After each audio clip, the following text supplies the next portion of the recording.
প্রয়াত রাষ্ট্রপতি জিয়াউর রহমানের কবরের পাশেই রাষ্ট্রীয় মর্যাদায় দাফন করা হবে সাবেক প্রধানমন্ত্রী ও বিএনপি চেয়ারপারসন বেগম খালেদা জিয়াকে। বুধবার বেলা 3:30টায় শেরেবাংলা নগরে এই দাফন কার্যক্রম সম্পন্ন হবে। জানাজায় উপস্থিত থাকবেন প্রধান উপদেষ্টা সহ বিভিন্ন দেশের প্রতিনিধিরাও। নিরাপত্তায় নিয়োজিত থাকবেন ঢাকা মহানগর পুলিশের প্রায় 10,000 সদস্য। পাশাপাশি এবিপিএন ও সেনাবাহিনীর সদস্যরাও নিরাপত্তার দায়িত্ব পালন করবেন। বেগম খালেদা জিয়ার মৃত্যুতে 3 দিনের রাষ্ট্রীয় শোক এবং বুধবার একদিনের সাধারণ ছুটি ঘোষণা করে অন্তর্বর্তী সরকার। জাতির উদ্দেশ্যে দেয়া ভাষণে প্রধান উপদেষ্টা এই ঘোষণা দিয়েছেন। রাষ্ট্রীয় শোক পালনের অংশ হিসেবে দেশে ও বিদেশে সব সরকারি প্রতিষ্ঠানে জাতীয় পতাকা অর্ধনমিত থাকবে।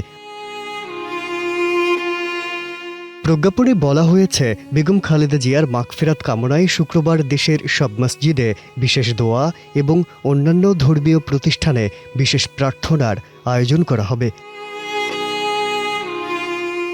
সরকারি বার্তায় জানানো হয়, বুধবার দুপুর 2টায় জাতীয় সংসদ ভবন মাঠ ও সংলগ্ন চুল পড়া অনেক কমে গেছে। থ্যাংক ইউ মা। চুলের ভিটামিন জুই মাল্টিভিটামিন কোকোনাট অয়েল। মানিক মিয়া এভিনিউয়ে বেগম খালেদা জিয়ার জানাজা অনুষ্ঠিত হবে। জানাজায় নামাজ পড়াবেন জাতীয় মসজিদ বাইতুল মোকাররমের খতিব মুফতি আব্দুল মালেক। জানাজা অনুষ্ঠান পরিচালনা করবেন বিএনপির স্থায়ী কমিটির সদস্য নজরুল ইসলাম খান। জানাজার পর মরদেহ শেরেবাংলা নগরে নেওয়া হবে। নিরাপত্তার কারণে জানাজায় কোনো ব্যাগ ও ভারী সামগ্রী বহন নিষিদ্ধ করা হয়েছে।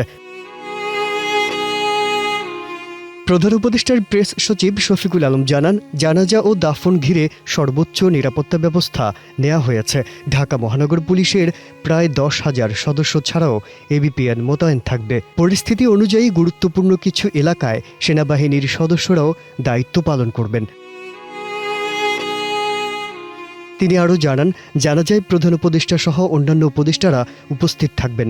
সংসদ ভবনে শোক বই খোলা হবে এবং জানাজা সব গণমাধ্যমে সম্প্রচার করা হবে। দাফন অনুষ্ঠান সীমিত পরিসরে সম্পন্ন হবে। জানাজায় পাকিস্তানের উপপ্রধানমন্ত্রী ও পররাষ্ট্রমন্ত্রী ইসহাকদার অংশ নেবেন বলে পাকিস্তান হাইকমিশনের একটি সূত্র নিশ্চিত করেছে। এছাড়াও ভারতের পররাষ্ট্রমন্ত্রী এস জয়শঙ্কর সহ মালদ্বীপ ও ভুটান সরকারের প্রতিনিধিরাও উপস্থিত থাকবেন বলে জানা গেছে। এদিকে বেগম খালেদা জিয়ার মৃত্যুতে বিএনপি দলীয়ভাবে 7 দিনের শোক কর্মসূচি ঘোষণা করেছে। দলীয় কার্যালয়গুলোতে কালো পতাকা উত্তোলন, দোয়া মাহফিল ও স্মরণ সভার আয়োজন করা হবে। 90-এর স্বৈরাচার বিরোধী আন্দোলনের মধ্য দিয়ে আপোষহীন নেত্রী হিসেবে পরিচিত বেগম খালেদা জিয়া বিএনপির নেতৃত্ব দিয়েছেন 41 বছর।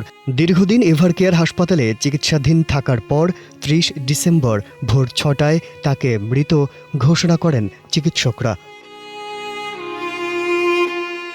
মাজহারুল আলম, কালের কণ্ঠ।